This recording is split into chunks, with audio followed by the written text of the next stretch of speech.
ये मेरा पति दूसरे के चक्कर में पड़ गया है, थोड़ा समझा दीजिए। आपके पति दूसरे के चक्कर में? बात करा पति से।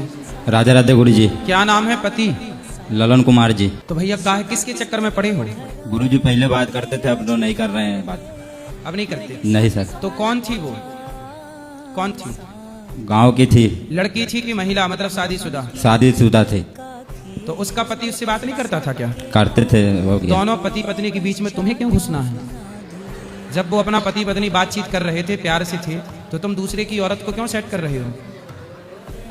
तुम्हारी औरत को कोई सेट करने तो तुम्हें अच्छा लगेगा? नहीं।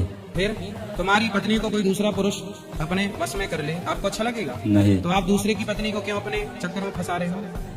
तो आपने फंसाया कि उस महिला ने फंसाया? गलती तो दोनों से हुआ होगा सर। नहीं हुआ तो दोनों से होगा, शुरुआत किसकी तरफ से थी ये पूछ रहे हैं? महिला की तरफ से थी। महिला की तरफ से। पहले उसने आपको देखा कि आपने उसको देखा? पहले वही ने देखा। उसी ने पहले आई लव यू उसने बोला था कि आपने? पहले वही ने बोला था।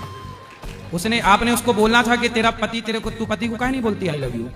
वो आपको आई लव यू बोल रही है, तो फिर उसने आपको आई लव यू बोला, उसने आपको फंसा लिया। तो मतलब कोई भी महिला को पराई स्त्री को देखना भी पाप है। अच्छा, उसके अपने बच्चे थे? जी। आप किसी की बनी बनाई गृहस्थी क्यों बिगाड़ रहे हो? जो व्यक्ति किसी का बिगाड़ता है उसका बनता है कभी? नहीं। एक वैश्या थी, उसने सारे गांव के लड़कों को बिगाड़ना शुरू कर दिया। तो गांव वाले बड़े परेशान होकर एक संत जी के पास गए। संत जी से कहा कि ये गांव में एक महिला आ गई है जो सारे गांव के लड़कों को बिगाड़ रही है, आप कुछ कीजिए। तो संत जी ने उस वैश्या के घर के सामने अपनी घास की कुटिया बनाई और रोज सीताराम सीताराम जपने लगे। अब जो वैश्या वाले ग्राहक थे वो संत जी के पास आने लगे, सत्संग करने लगे, उनका जीवन बदलने लगा। तो वैश्या को लगा ये तो बाबा ने मेरा धंधा चौपट कर दिया।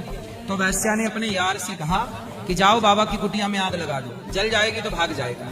तो वैश्या का यार गया, वो बाबा जी की कुटिया में आग लगा दी। वो जब आग लगी तो भगवान का न्याय देखना, आग जब लगी तो हवा चली, और हवा ऐसी चली कि आग उड़ उड़ करके, आग की चिंगारियां उड़ उड़ करके वैश्या के घर में जाने लगी, क्योंकि वैश्या का घर भी तो लकड़ी का ही था, उसका घर भी जलने लगा। तो वैश्या दौड़ी दौड़ी आई, बाबा जी आपने मेरा घर जला दिया। तब वैश्या को संत जी ने कहा कि देवी मैंने तेरा घर नहीं जलाया। तो बोले तेरे यार ने मेरा घर जलाया, तो मेरे यार ने तेरा घर जला दिया। हिसाब बराबर। जब आप किसी का घर बिगाड़ते हैं जी, तो आपका घर नहीं बिगड़ेगा? बिगड़ेगा। फिर आज के बाद भगवान से 100 बार सॉरी बोलना और भगवान का नाम जपना, मन लगा के पैसा कमाओ, सेवा दीन दुखियों की करो।